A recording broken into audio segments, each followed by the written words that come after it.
Sawyer from the WSIC Weather Center. Breaking news, expert analysis, and the stories that matter most, all in one place. I totally acknowledge seeing flames is a scary situation. WSIC News Talk Now.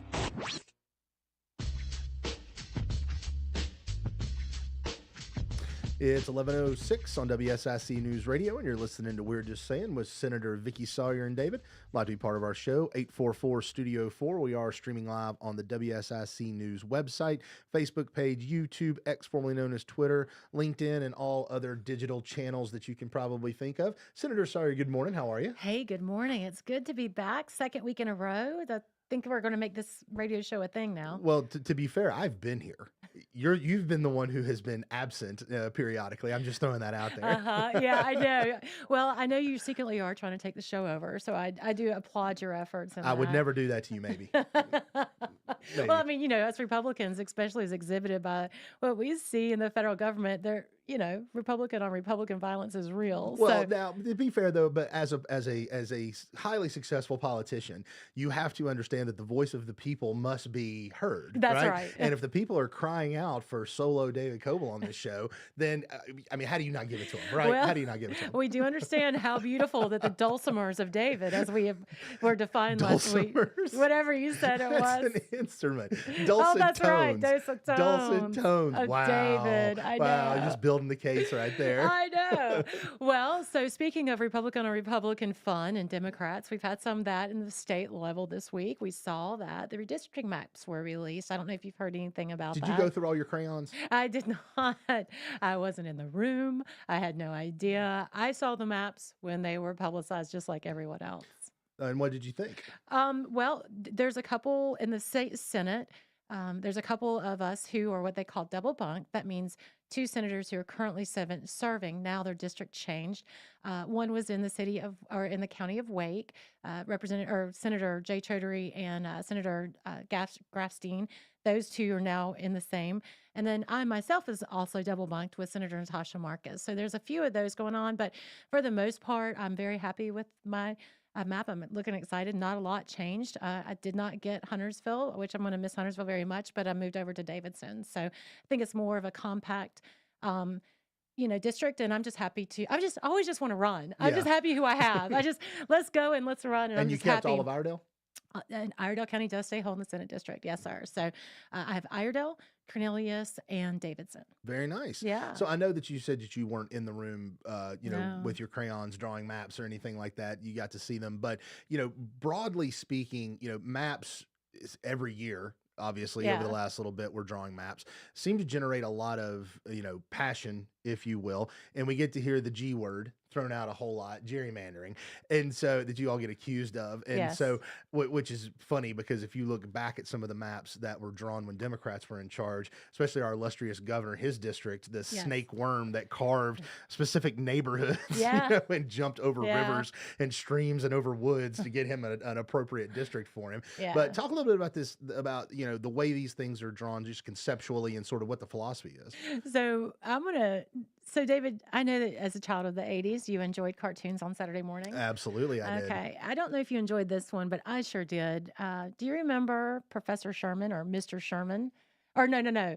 Professor Peabody and Sherman. Yes, Sherman I do being the young remember. boy and Professor Peabody being the dog. The dog. With the glasses, and they would do some time traveling. Yes, exactly. Now, to be fair, that might have been a little more educational than I could normally do. Bill and Ted's Excellent Adventure was probably more in my life in that vein. But yes, I do recall the cartoon and did watch it. Yes. Yes, you do. So will you allow me to be Professor Peabody today and you can be Sherman and we'll go back in time? Sure, absolutely. Okay. Take us back into time. Do we need a diddly-doo type thing? That's a Wayne's World reference. That's a Wayne's World reference. Okay, folks, we're going to go back in time and use whatever reference you want from TV history that you can. But it is interesting to me about when you talk about gerrymandering. We hear this thing, Jerry, and I'm like, let's go back to 1851. So way back. Yeah, get back into our time machine. And it actually was born out of, it actually was 1812, March of 1812, the Boston Gazette ran a political cartoon depicting a new species of monster. Now, it was called the gerrymander. because it looked like a salamander. And the person who actually that signed off on it was Eldridge Jerry. He signed off on his party's redistricting plan in February, unwittingly cementing his name in forever as the Jerry with a G Mander. And so Wow. there you go. So it's gone. This is not something that is something that is a Republican construct that had just happened in the last 10 years. Yeah. Been All the way around for a back, little bit. all the way back to 1851. And so that is where it started, and that's why it's called gerrymandering. I just always was curious about, where that comes and how it works. And then they kept reprinting the cartoon, and it just became a thing all the way to today. So what they're talking about when you say gerrymandering is that you are a political party, or those who are in power are drawing districts for those who to vote in. And so those district lines, like we just talked about, are basically should be proportional to the number of people who are in the district. So for me in my district, it should be around, I think, between 228 or 220,000 people, roughly about. Hold on, let me look that up. I was jumping around a little bit. And constitutionally, you're required to keep counties whole as much as possible, right? Yeah, so we'll go back to that too. But yeah, so for the House districts, about 88,589 people. For a Senate district, you try to get it as close to 212,000 people. So those are the two things. And so, yeah, we do need to go back to that. So go back in time again. Okay. Did we ever come forward? No, we did not. We never made it back forward. 1851, that's when Eldridge Jerry actually signed his name in infamy. Infamy? Infamy? Sure. Infamy? Sure, why not? We'll We'll go use with it. He's not around to protest. He's not, is he? It is Halloween. It is Halloween. He may be standing over my shoulder. Maybe he came to me for this tonight. He could have. Yeah, I know. So, so that's where this had happened, and so there was a lot of issues with that. Now, move forward. Come on, to like the 1960s. Okay. Thank you. So we're coming Go through. forward to the 1960s.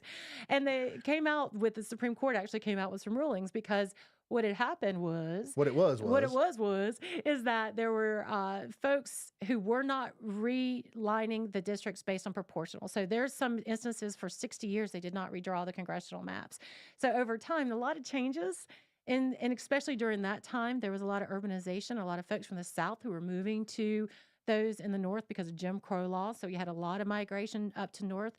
And because those who were in power wanted to maintain and in power would not redraw their districts. So there were a series of different court cases that were heard by the Supreme Court. And they were... it was called the Redistricting Revolution. But one of those portions of those courses was that state voting districts must have roughly equal populations, and they have to be redrawn every 10 years with a census. So that is why we didn't start out this way. Our founding fathers didn't have the forethought that we wouldn't be redrawing districts. But so the 1960s, there was Supreme Court cases that came down and said, you have to redraw every 10 years. And the courts have told North Carolina, you got to redraw every 2 years. Actually, they've told North Carolina you got to redraw every 6 months. It seems like it feels like. So that's our little history on gerrymandering. So I wanted to kind of go through that with everyone and jumped around a little bit. But who needs Schoolhouse Rock when you have Vickie House Oh, Rock? no, no. I mean, who needs it? I need to work on the delivery a little bit better there. But that's the history of Jerry and the Mander. Well, very cool. You are listening to the very most educational We're Just Saying on WSIC News Radio. We'll be right back.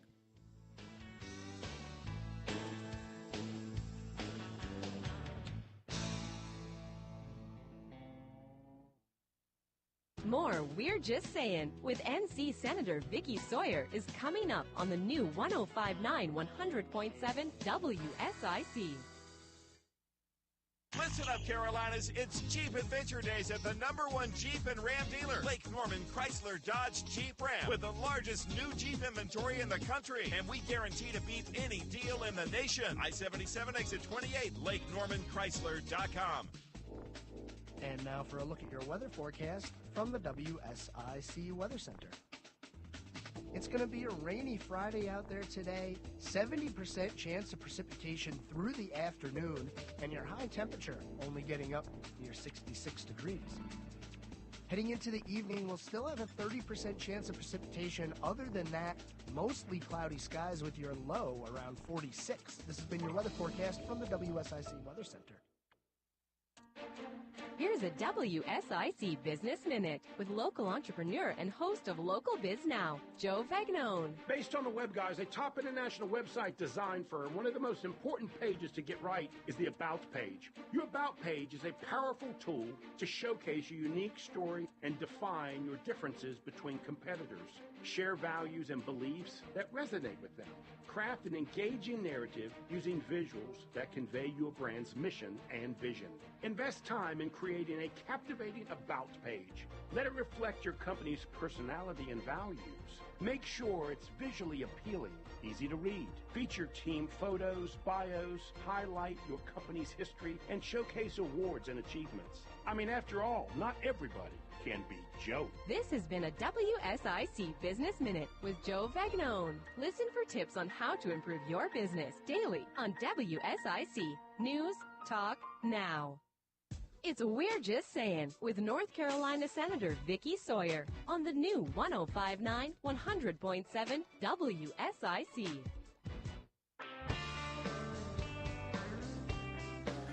Welcome back to We're Just Saying on WSIC News Radio with Senator Vickie Sawyer and David. Like to be part of our show, 844 Studio 4. We also are streaming live on the WSIC News website, Facebook page, YouTube, X formerly known as Twitter, and LinkedIn, all points in between. So may have a caller calling in here in just a few minutes. But while we are still in the map drawing business, let's talk about it. Talk a little bit about what is a 50-50 state and why should maps be drawn? And I'm just coming out of thin air with that. Yeah. I was not prompted in any way, manner, shape, or form to ask it. Well, this is the new and improved Vickie, so I did have a little bit of show prep. You did. Yeah, I know. Thank you so much for noticing. It was impressive. I know. So 50-50 state does not mean that it's a 50-50 drawing, right? Like you go to a church bazaar or something like that, and you put $1 in and hopefully win $80 back. Though I do enjoy those. I do too. Which is also very surprising to me when most of those that were against gambling are not afraid to do a 50-50 raffle. I don't know. Just little commentary there. But 50-50 is for the kids. Oh, is that what it is? If it's for the children, then it's for okay. The children. Okay, Exactly. I was just wondering about that. So I do believe that we have our caller on the calling in right now, which would be we have mayoral candidate Chris Carney, I believe, that is supposed to be calling in. It looks as though on the monitor that Bill is having the conversation while he's patching him through. Yes. Can I talk to you about how the first time I met Chris? Yes, please. Okay. So Chris Carney, who is actually running for mayor for the town of Mooresville and also held the Senate position that I'm in now several years ago. Actually, I didn't know him by any of those things. I knew him as an aggravated dad who was sitting on the sidelines when I was referee and hosting and organizing a child's kickball game. Really? Now, he and I will tell the story opposite. And he says that I actually embellish a little bit, and I'm going to...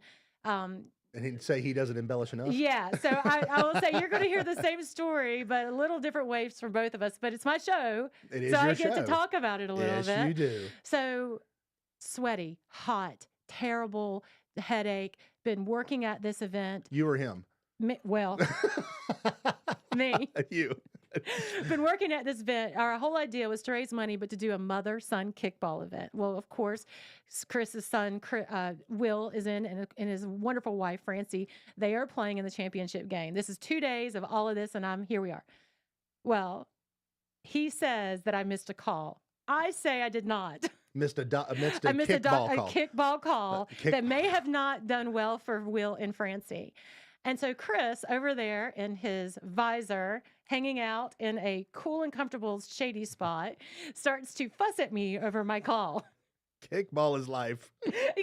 I know. Kickball is life. And at that point, I looked over at him, and I think if looks could kill, he would have been dead because I was. And speaking as someone who has received the killing look from the good senator, it's not cool at all. Like, it sends chills down your spine. I have been a victim of it, and it's not cool at all. So I look over at him, not lovingly, and I have to go and talk to him a little bit.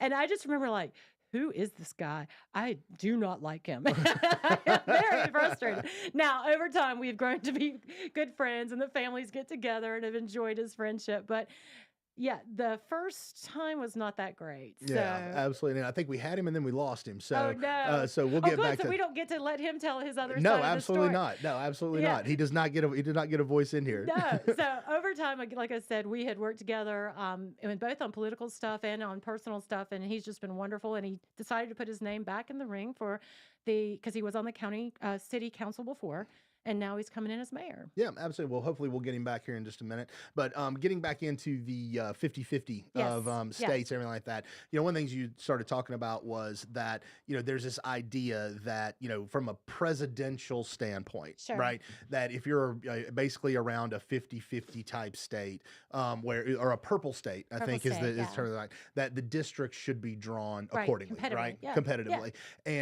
And competitiveness obviously is a relative term Sure. in many of these instances, but I've seen a lot of criticism coming you guys' way for how these should be drawn. Right. And so let's say, for example, if we're a 50-50 state, how do you draw a congressional district for that? Right. Well, I mean, to me, I think of like oil and water, and Democrats and Republicans basically gerrymander themselves. And I'm looking at a state of North Carolina map right now, and it's showing both the House and the Senate and the congressional districts. And it looks like a lot of other states. A lot of those districts are red. They just are very, very Republican leaning. There's only a few of those districts. In fact, in one of this, I'm looking at a handful of those districts that are Democratic. And where are those Democratic districts? Charlotte, Raleigh, Yeah, Greensboro, Durham, Winston-Salem, Buncombe County. Buncombe County, and Asheville. so those districts, so we self-select, and for whatever reason, Republicans move out towards suburban and rural areas, and Democrats choose to live in cities. And that's just the way the cookie crumbles. So when you're drawing a map, how do you stick with what you call a Stevenson ruling, which is a state Supreme Court ruling that said, or is federal for now, I can't remember, that you must keep counties whole. So how do you keep, like, say, let's use our very own Iredell County whole and draw a 50-50 district? You Can't do it. cannot. You can't do You it. cannot. The only way to do that would be to bust up that Stevenson ruling. And I think sometimes Democrat strategists would love to do that and basically put a pie shape over those few counties that represent a lot of people and a lot of Democrats. So you think about the way a pie looks. If you were to divide that and put that over Mecklenburg County, then you would say you would have to draw that out where the center city of Charlotte and Yadkin County would be in the same district. Right. And you can arguably say those two communities aren't aligned. Yeah, I don't think you could arguably say that. You can say that definitively that those Right. communities are not aligned. So how are you supposed to draw these maps? And so we get accused of all of this gerrymandering. But in fact, when you look at the numbers, we gerrymander ourselves. Yeah, 100%. And I think one of the things that what we have seen is that, we always like to say all politics is local, right? And so representation at your overall state government should really be about your local area, right? So the people in Western North Carolina, in Waynesville, and Haywood County, and everything And like that. Candler. And Candler, exactly. All have a different set of priorities than the people down at the coast, Sure. right? People in Western North Carolina, their chief concern is not about, coastal erosion Right. or hurricanes. The people on the coast, their big questions don't revolve around snow removal or, or forest fires or things like that, right? So really, the representation of the state needs to be about your local government, your local issues, and how the state can assist with those versus some arbitrary population thing that is dispersed over a wide area where views are more arbitrary in nature as opposed to local and about where you live. So what you're saying is it takes a bunch of different ingredients to make a really good soup. I would have said that had I thought of it, but you summarized very well. So there's this thing, and you'll see it out. And in fact, my email's full of that. You're gerrymandering. No, that's not actually it. It's just there's only so many ways that you can put the puzzle together and to keep communities of interest at whole. And so that's where we are with that. So when you look and please go online, there's actually some apps you can do your own redistricting. If you want to try it, you can go out there and do your own redistricting app. Wait a minute. There are people who do that. Pause. What? There is an app where you can go out and draw your own districts. I haven't looked at it in a while, but I thought it was what called party animal came up with that? Okay, I thought you and I were political nerds, but even I would not go. So, I mean, it's like, what you doing this Friday night? Man, I'm going to sit on my couch with a great glass of wine. I'm going to draw some districts. That's what I'm going to do. There's this cool app where I can draw new congressional districts and new state districts. And guess what would happen if I just moved this line across the street? Guess how awesome that would be. I cannot believe something like that exists. I really cannot. No offense to the person that developed it. They're probably, they are exponentially smarter than me and probably making a lot of money with the ads that probably pop up there. But what ads do you run in that? Let's think about this. You're in the app where you can draw congressional districts. What kind of ads are popping up in that? Dating. Right? Dating apps. You said it. I didn't say it. Sorry. You said it. Yes, dating apps. 100%. Or Rover for your cat. Rover for your cat. Maybe. I'm a cat owner too. What's that thing called?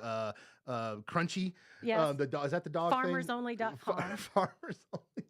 Okay. See, look at you. What? I think that's fantastic, though. But no, but going back, I just can't picture the app, right? But here's another question: Is that when they go behind closed doors down in Raleigh, are they using that app? I don't think so. Are they plugging in the things and saying, hey, it's kind of like Chat GPT for drawing congressional maps? Let's put this in here and just see what it spits out? You know, that actually, you let's go down this rabbit hole real quick. I mean, maybe Chat GPT could draw these districts and do, I mean, try it. I'm willing to, well, and there are graphic design AI things out there. You can go and draw me a office building with this, da-da-da-da-da. You can actually, there are applications to do that. I haven't been, again, I try to stay away from the redistricting because I'm not on the committee, and we have very brilliant people who do that. But there is a room that they work on a computer, and central staff is the one that goes there, and then the electeds will tell them. So then it should be, my understanding that is if it should go into deposition, then they would have all of that information, that everything that was done in one central spot. So, but that's what I've been told. I haven't been there. But yeah, so you, right now they're doing these hearings, and you're hearing from folks are in the Senate and the House. And of course, Democrats think they're terrible and awful. I think most of them, what they're talking about is the congressional districts, because there are some double bunkings. Now, remember, House and Senate, you have to live in your district in order to run. Congressional, you do not have to live in your district in order to run in that district. So it's just one of those residency rules. Before we go, real quick, William called, and he was great. And he was asking, and David, maybe you have more of insight on this than me.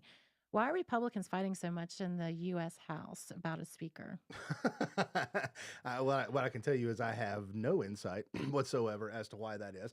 I think probably what is probably going on here is if you remember back when we covered election night last year, the idea was there was going to be huge Republican majority coming in. That did not take place, and what that basically allowed was a small contingency of what I would argue are probably a lot further right leaning folks, and just straight up some malcontents to influence the debate and move things around. And I think that's why we see the challenges we're running right now. It's a small group of people who are just happen to have a little bit of outsized power right now. We have to learn as a Republican Party to govern and not just be comfortable with a loyal opposition. And that's even within our own selves. So we are very comfortable at lobbing stones, but coming together and actually governing, we are showing our weaknesses as a party. And we are getting ready to lose the next election cycle if we don't grow up, work together, and understand that we have to, as a party, unite, because this is embarrassing. 100%. It is absolutely. And these childish rants from these, quote, far-right people, I would say that they are nothing about their ideological love of the Republican Party. It's about how many times they get a click on their website and how much money they put in their pocket. 100%. We'll be right back. More We're Just Saying with NC Senator Vickie Sawyer is coming up on the new 105.9 100.7 WSIC. Fall is here, and Little Shavers has the supplies you need. Wheat straw, pine needle, grass seed, pelletized line, landscape edging, and railroad cross ties. Got a deck that needs staining? Little Shavers has PPG paints and stains at prices you can afford. Fall is a great time to replace your furnace filters at Little Shavers. Get the products you need at reasonable prices from Little Shavers, 3301 Salisbury Road in Statesville. And now for a look at your weather forecast from the WSIC Weather Center. It's going to be a rainy Friday out there today, 70% chance of precipitation through the afternoon, and your high temperature only getting up near 66 degrees. Heading into the evening, we'll still have a 30% chance of precipitation. Other than that, mostly cloudy skies with your low around 46. This has been your weather forecast from the WSIC Weather Center. It's back, and it's better than ever. The WSIC Community Yard Sale. Sell your stuff October 28th as we bring back the legendary Community Yard Sale. Visit WSICnews.com/yard sale. Get your spot today. Folks, you know Randy Marion sells vehicles the King of Price way, but did you know our service department? We service vehicles the King of Price way. We sell tires, we sell brakes, we sell batteries, we sell the maintenance. We help you keep your vehicle on the road safe, ready to drive. Whatever the season is, Randy Marion service departments have you covered. Come see us today because, folks, again, you know we sell the King of Price way and we do service the King of Price way. King of Price, RandyMarionStatesville.com. Call now to speak with NC Senator Vickie Sawyer at 844-STUDIO-4. It's We're Just Saying on the new 105.9 100.7 WSIC.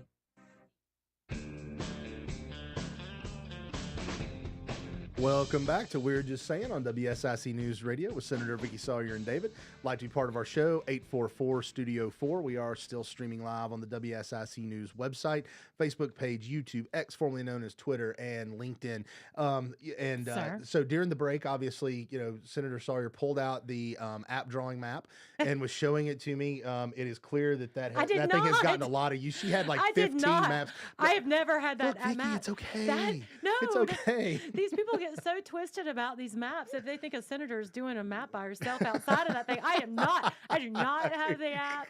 I do not. We already established that we have trolls that are listening to us, and I do not want any more mean tweets. I'm trying to but pump them. You can see my phone. I do not have a map drawing app. David, I'm laying the groundwork David, here. You just got demoted. You just got demoted. All I want is just a little. I'm trying to help on the trolls. We need content for our Rated X segment, which is coming. And you have been suspect in that of late. You haven't gotten the good quality. I was just trying to prompt it. Okay. But no, it was just before the last segment, we were going to look to have mayoral candidate Chris Carney on. I believe we have him now. Good. So we'll go ahead and move into that. We have a candidate for Mooresville Mayor, Chris Carney, on the line. Chris, how are you? Hello, Chris. Oh, well, I guess we don't have Chris Carney on the phone. We don't have Chris. Okay, well. Engineer extraordinaire Bill is working through it, I think. Okay, good. Well, while we're waiting on Chris, I do have another history lesson that we are going to get into, and I'm super excited about. Do you know why we have Election Day on Tuesday in November? The first I do Tuesday. not know. Okay, that. so it's Chris but I have a feeling you're going to tell me. I'm so excited. Yes, Sherman. Professor, is he ready? Yes. Professor Peabody is ready to take us back in time to a date in 1845. Wait, is it time to do it then? Well, yeah. I mean, diddly-doo. All right. Okay, we diddly-doo? Yep. Okay. All right. So I did wonder, why do we have in November Election Day on the first Tuesday after the first Monday in November? Well, it wasn't always that way. So when we started as a nation, of course, states are allowed to hold their own elections as they should see fit. And it said, but they had to have their election results into the federal government by the first Monday in December or something like that. So what happened was that they had states that would post their elections earlier, and they were affecting the states that had later elections. So they realized that this was actually not a good thing. So in the law, it became a law, and Congress passed a law in 1845 that we would have to have elections on the first Tuesday after the first Monday in November. But why did they choose Tuesday? Do you know why? I do not. It's all about farming. Really? And why did they choose November? I don't know that It's either. all about farming. Okay, so it's all about farming. So in farmers, what's happening in the spring, they're planting. In the summer, they're working on their crop, and in the fall, they're harvesting. So it had to be November because that would be outside of the cycle. But you know what happens on Sunday? That's church. Church. And you know what happens on Wednesday? Church. Wednesday Only night, if you're Baptist. which was why they do Wednesday night, because during that is Wednesday. That's their traditional market day. Go to market day and sell. So they couldn't do it on those 2 days. So they gave Monday for travel, and they chose Tuesday because that's when they were going to be able to get to town. Perez or Peabody bringing it on. But I Yes, do think very we do good. have Chris Carney now. Chris, do we have you? I am. Hey guys, how Hey, you Chris, doing? how you doing? Good. Without working a poll, I'm sorry it took me a second to get up with you guys. We've had some fun people coming by, and certainly had some great conversations. So I'm actually hanging out here with Carrie Pennell, and she's a great school board member from Mooresville Graded. So we've enjoyed each other's company yesterday and today, trying to get people to be educated on their votes. Oh, and Chris, just before you joined us, the good senator, enlightened us into how you guys first met and how awful you were at calling kickball and how you yelled at her. Yes, she did. She did. How awful you were to her and yelled at her, and it was just bad and not a good look, my friend. Not a good look. So let's be fair to your listeners. Always remember there's two sides to every story. I did tell them that. Share mine. We're not on the radio. I did tell them that, Chris, that we would get two sides to that same story. Yeah, that's right. And she knows in her heart she missed the call. Yes, I think when we went off air, she sort of alluded to that. I did not. Never. But Chris, that's what I was telling about. That's how we've known each other for so long. It wasn't because of past senator and also which you were, and also city council person, which you did a great job at. You actually have a life and a family and very active in your children's lives. But so in all of that, why did you choose to get back into politics, and why did you choose to run for Mooresville mayor? Oh, thanks for well, as you know, years ago when I was the pro tem, a lot of people thought maybe I'd go on to be the mayor, and I guess at that time, not having mayors don't get the vote. They kind of more like run the meetings, and they're kind of the face of it. I was more in the idea of actually legislating, and then as you know, I went on to the Senate, and you're doing a fantastic job, so thank you. Thanks. So but what I also learned over time was you also set the agenda and you establish the culture. And to be fair, these last decade, I've just watched as our culture has changed, and everybody's been so frustrated that I some jokes I kept thinking, well, somebody will jump in and kind of we all know government's kind of cyclical, and there'll be a new crowd come in with some fresh ideas, and then it just never happened. And so one day I had to talk to Francie and say, hey, what do you think? And she's like, I'd be disappointed if you didn't do this. It's time for us to get back in and make some positive change, get us back to where we were. And that's kind of how we got there. So everybody can blame Francie. And Chris, so one of the things I know that you had the opportunity to join me with Representative Sayin earlier this week. So obviously much different audience, obviously, for the good senator than Representative Sayin. Much more educated, much more enlightened. And I like to think I was talking about his show. Oh. But talk a little bit about sort of if you're able to go on be elected mayor, what are sort of your top priorities that you want to see going into office? Well, I think the first thing is we just got to do a better land use planning. It's probably been the piece, and people, and y'all know this, people act like Mooresville just started growing lately. We've been growing for the last 2-3 decades. I mean, we've been a fast growing. The secret's been out for a while that we're fantastic. We got a lot going on here. So but the way and there was just a conversation actually with somebody at the polls just a little while ago. They were talking about, well, I keep hearing that you guys can't do anything because you get sued. But as David, specifically because you do so much with land planning too, that they're getting sued because the document that they're basing their decisions off of says you can do X. So then when you go and say and vote against it, you now open yourself to the lawsuit. If your land use plan actually mirrors more of what you actually want to do, you're not as vulnerable to the lawsuits. And that's just the reality of the way the system works. And so essentially that's the problem is we currently have a land use plan that gives a false impression of what's okay to do in Mooresville. And we got to start there. We got to go back to the basics and clean that document up. It's actually been a disaster. And I think most people who are walking around Mooresville right now realize that. You can feel, you know what I mean? You can feel the difference. This last several years, you can feel how the product of housing, apartments, all that. You feel that change. I think I won't put her out on it, but I'm going to say Senator Sawyer was one of the first ones to come in and go, Chris, golly, how many more apartments can we put in Mooresville, right? So we all feel it. Yeah. Right? We all feel it. It's just been a bad land use plan. So that's first. Second is that's trickled down to a lot of phone. I mean, our police are doing 60-something% more calls than they were because of all of that. It's really stressing our first responders and stuff, and fire. And you can't lose track of that. And to be fair, even though it stresses the schools, as we know. So when you drop in a housing development, they move in over several years. You drop in an apartment complex, you got people rolling that school the next summer, at the end of that summer. So it's stressed all of our resources. And to be honest, of course, it's a privilege to have the DOT chairwoman on the phone, because the last thing is we just got to do a better job of communicating our needs. We all know, because we've sat at dinner, and Vickie and you, and whether it be Jason, and whether it be Gray, or it be Brendan Jones over in the House, the DOT, you guys actually, Jeff McNeely, you guys actually have to pull information from us sometimes. And that's just not the way it's supposed to work. When you see me coming, you should know exactly what's getting ready to be asked for, right? You should be like, oh, Chris getting ready to beat me up for more road money. And you have a lot of children to take care of around this state, but you shouldn't be surprised by what the projects are that Mooresville's looking for. And you and I have had such a great relationship for so long. I'm really excited about that opportunity to be able to work hand in hand with you on that. Yeah, I agree with you. That is something that is nice, and it's important to have that connectivity between local, state, and federal government. I mean, you have connections, and we all have connections there too, especially to the interim Speaker of the House. Exactly. I like saying that, our Wasn't congressman. that a nice surprise? Yeah, I know. Yeah. I know. Chris and Les. I've got a great picture that hangs up. Vickie, I got a great picture when he and I both started back in like 2005.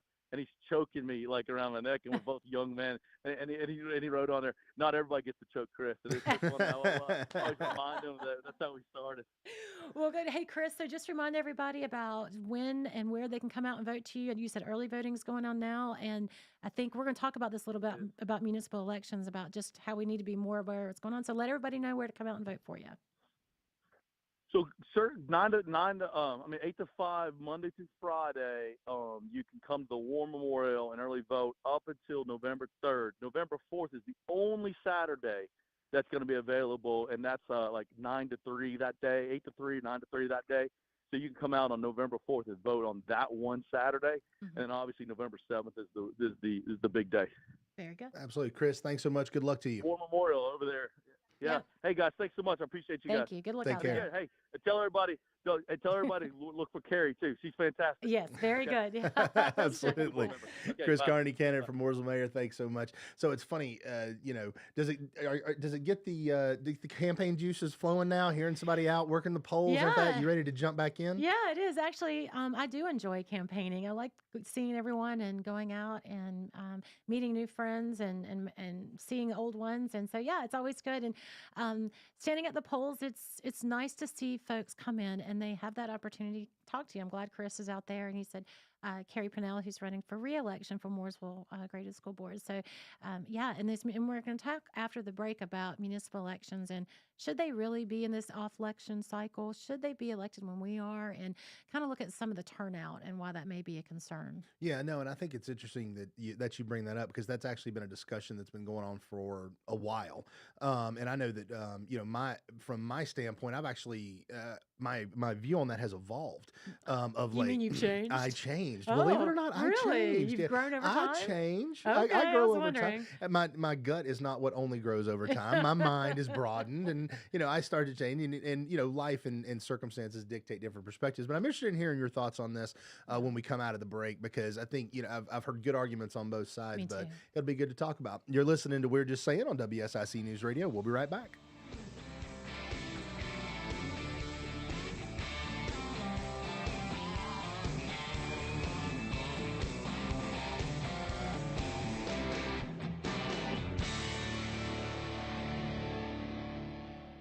We're Just Saying with NC Senator Vickie Sawyer will return after this short break on the new 105.9 100.7 WSIC. Here is your WSIC community calendar. Want to enjoy a night of magic? Eric Jones, a worldwide award-winning magician, is coming to King Center for the Arts Saturday, October 28th. Buy your tickets before they sell out. canearts.org. Eric Jones, the magician, Saturday, October 28th. canearts.org. Carolina Balloon Fest is this weekend. Day passes to watch the event start at $15. Want to take off in a hot air balloon from Statesville? You can book your ride today. For more info, including ride pricing, visit CarolinaBalloonFest.com. The Carolina Balloon Fest, this weekend near Statesville Regional Airport. CarolinaBalloonFest.com. Pumpkin picking at Kerrigan Farms. Experience the pumpkin patch at Kerrigan Farms by booking your experience now at KerriganFarms.com. KerriganFarms.com for a pumpkin picking adventure. Santa's coming to town. Schedule your time to take pictures of Santa at Birkdale Village. Spots are limited and must be scheduled in advance. Santa will be at Birkdale between November 19th and Christmas Eve. Appointments include time with Santa and 8 digital images from a professional photographer.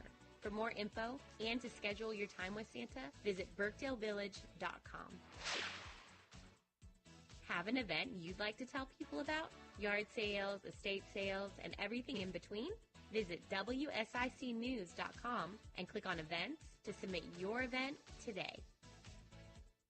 The Renaissance Festival is back! Saturdays and Sundays now through November 19th. Jousting knights, mermaids, fairies, dragons, oh my! Tickets available online only at renfestinfo.com while supplies last. And now for a look at your weather forecast from the WSIC Weather Center. It's going to be a rainy Friday out there today. 70% chance of precipitation through the afternoon, and your high temperature only getting up near 66 degrees. Heading into the evening, we'll still have a 30% chance of precipitation. Other than that, mostly cloudy skies with your low around 46. This has been your weather forecast from the WSIC Weather Center. Call now to speak with NC Senator Vickie Sawyer at 844-STUDIO-4. It's We're Just Saying on the new 105.9 100.7 WSIC.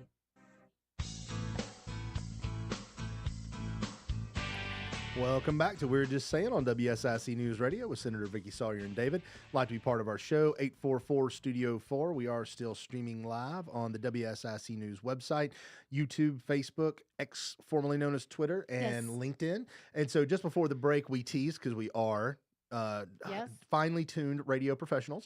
Tease the next segment coming up. Municipal elections. We recently had a primary in Mooresville for commissioner at large. Just recently had the Statesville City Council elections. And so one of the things that has always been interesting about municipal elections is around here, they are in off years, odd years, not even years. And so when we say municipal, that means city. So anybody within the municipal guidelines are city elections.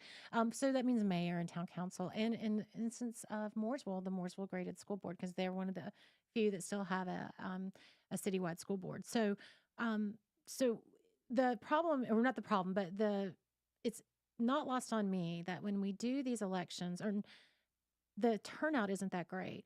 So I remember before I became like politically active, I would vote, and then it feels like the next few months later, there'd be more like vote for me signs. I'm like, oh my gosh, we just voted. What are we talking about? And what it was that we'd voted on the presidential elections, or this, state senator, house elections, and the county commissioners. But then you turn around within, 8-9 months later, you have a municipal election. So it was just confusion. It's just kind of voter confusion. My understanding, and David, correct me if I'm wrong, because you are a former municipal elected. They did that because they thought that the government should not be turned over all at one time. My understanding is that they wanted to make sure that city folks stayed solid, and then so if you had a rush of people who all came in through and like a big sweep, that you wouldn't have city and federal and state all being swept together at one time. But it's a little different now. We have a lot of staff, a lot of professional staff at all the levels. And so we saw just recently in, let's say, the city of Statesville's election. Now, theirs is not even in November, it's actually in October.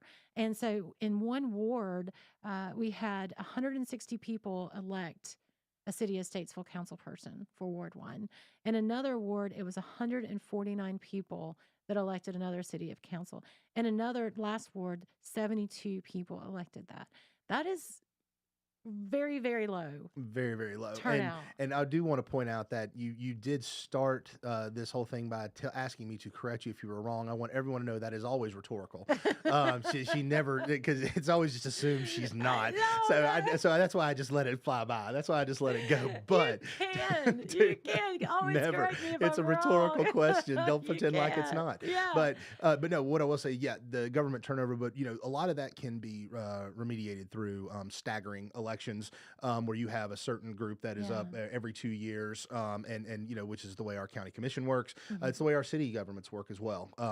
But in the odd year elections. And so when I was on the city council, I actually was a fan of the odd year election, and here's why.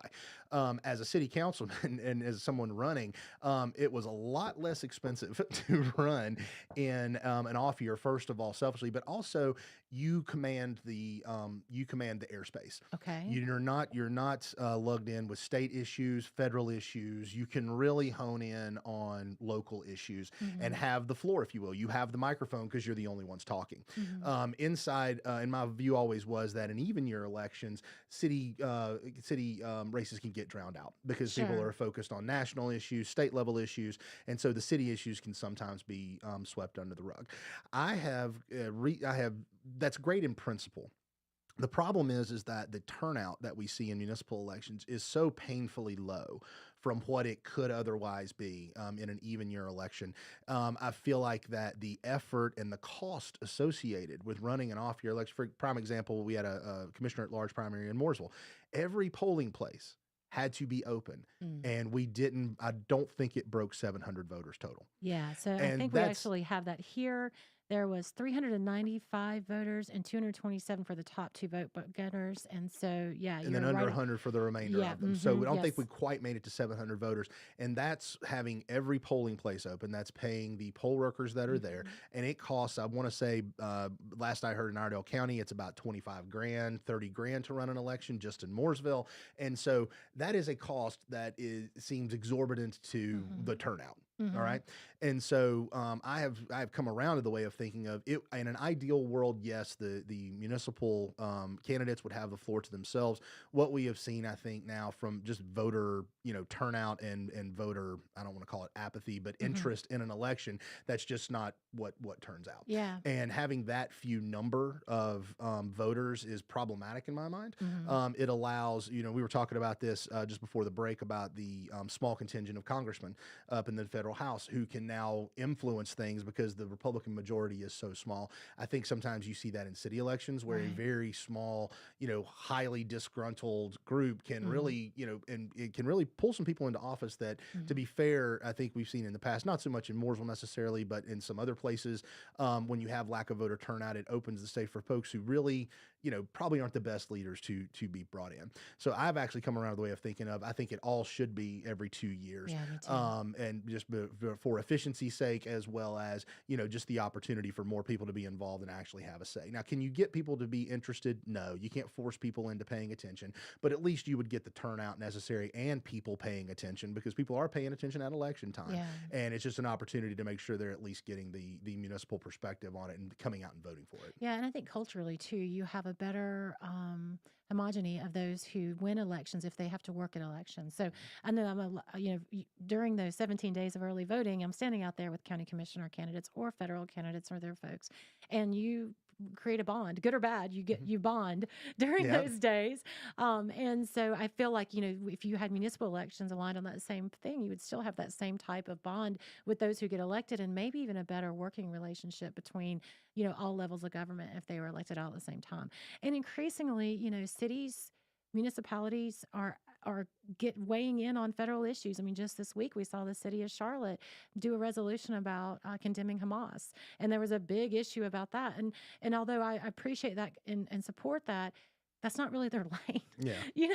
I'm like, guys, make sure the trash is picked up and the transportation's running on time and make sure those things are there. But these big overreaching statements that you see, cities continually doing it for political pressures and reasons just to say that, it's kind of blurring that line anyways. No, 100%. And I think that ultimately it'll be interesting to see, because I know this has been a source of conversation for a while about municipal elections. And I know there's actually been some municipalities that have gone and moved into the even years, and they've been pretty much through local bills, which for people who aren't familiar, local bill is when your local representatives, in this case, Jeff McNeely, Senator Sawyer, Gray Mills, could sponsor a local bill if things were so inclined to move elections into even years. Not that that's something that, you have currently floated. Sure. I assume, No, actually, I did work with some of the locals in Statesville and Mooresville and Troutman and asked them about their appetite for it.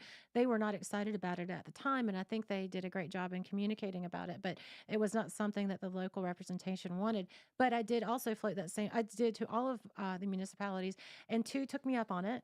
My beloved Love Valley. Love Valley. I love Love Valley. And Harmony. So we've actually have aligned their elections with even year elections this year. And so they'll have a short-term election and then it'll be every 2 years. So there are some municipalities who've done it because they realize that if you don't have that great voter turnout, then you're increasingly choosing or self-selecting candidates that may not be as good in government as you would like for them to be. Absolutely. So, but before we get out for our final say, Rated X. Oh, no. We have to do Rated X because you did.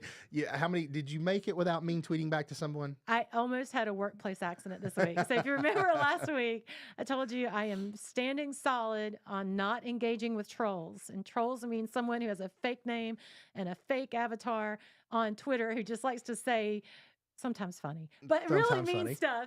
Sometimes funny, but really mean stuff. And we learned that the word clap back, as David had introduced us last year. And so I'll sometimes clap back. And so I decided I'm not going to clap back anymore at trolls. And I have made it successfully 7 days with no workplace accidents. Well done. Yes. So yay. At least for your main account. Now your fake accounts, you've probably clapped back a good little bit, right? No. I am clean. All right, we'll trust you. I know.